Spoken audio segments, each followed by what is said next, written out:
दोस्तों आज हम बात करने जा रहे हैं एक ऐसे प्राणी के बारे में जिसके पास दिमाग तो होता है लेकिन वो सोच ही नहीं सकता, जिसके पास आंखें तो होती है लेकिन वो ठीक से देख भी नहीं सकता, जिसके शरीर में तीन जानवरों कुत्ता, सुअर और गधा की आत्माएं निवास करती हैं।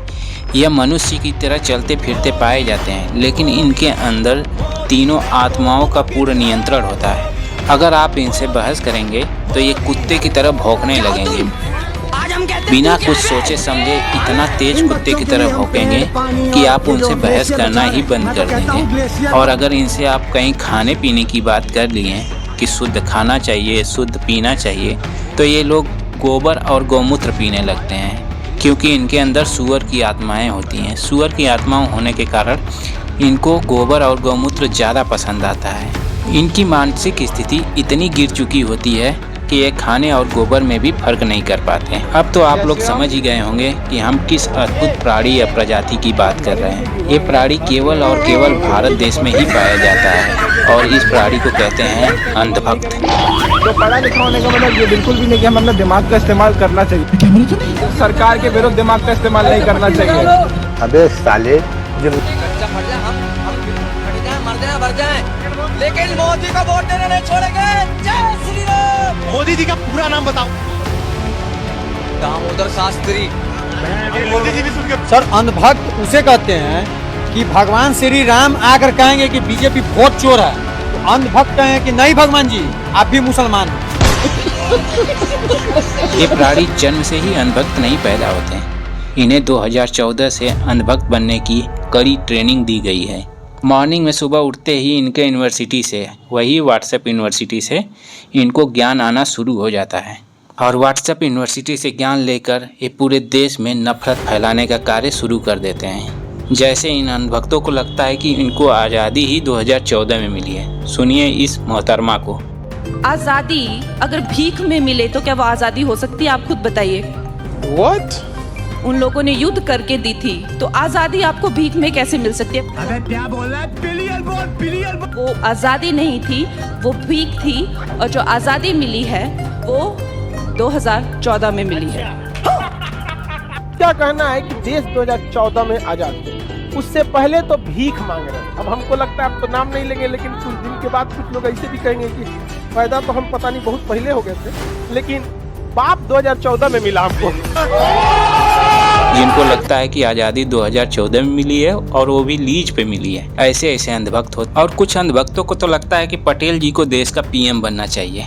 अरे अंधभक्तों, भारत में पहला आम चुनाव 1951 में हुआ था और पटेल जी उससे पहले ही एक्सपायर कर गए थे, तो पटेल जी पहले देश के प्रधानमंत्री कैसे बन जाते हैं? अंधभक्तों, इतना तो दिमाग लगाया करो, कुछ तो थोड़ा अपना पढ़ लिया करो। व्हाट्सएप यूनिवर्सिटी के अलावा भी कुछ पढ़ाई होती है, तुम लोगों को ये समझना होगा।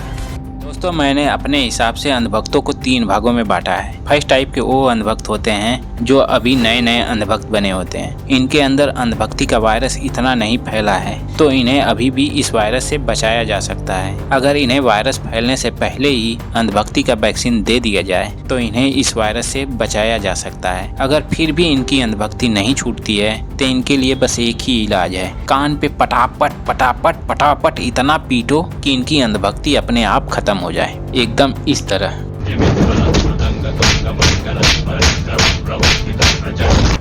चलते हैं दूसरे टाइप के अंधभक्तों के पास। ऐसे टाइप के अंधभक्तों से आम आदमी को तो एकदम से ही दूर रहना चाहिए, क्योंकि इनके अंदर वायरस पूरा फैल गया रहता है और इनके सोचने समझने की शक्ति पूरी तरह से समाप्त हो गई रहती है। इनसे बहस करने से आप अपनी खुद की मानसिक स्थिति खराब कर लेंगे। ऐसे अंधभक्तों को ना तो शिक्षा, स्वास्थ्य और ना ही रोजगार से कोई लेना देना रहता है। इनकी स्थिति इतनी खराब हो गई रहती है कि इन्हें बचा पाना ही बहुत ही मुश्किल है। तो ऐसे अंधभक्तों से तो एकदम से ही दूर रहें।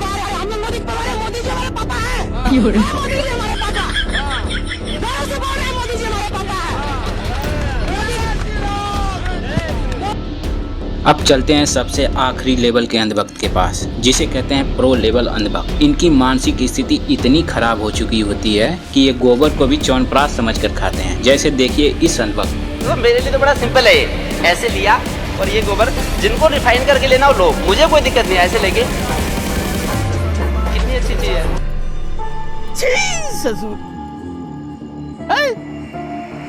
को। ऐसे अंधभक्तों के शरीर से हमेशा गोबर और गौमूत्र की बदबू आती रहती है। अगर इस टाइप का अंधभक्त आप लोगों को मिल जाए, सबसे पहले अपने पैरों को 2 कदम पीछे हटाएं, फिर उसके बाद ये करें।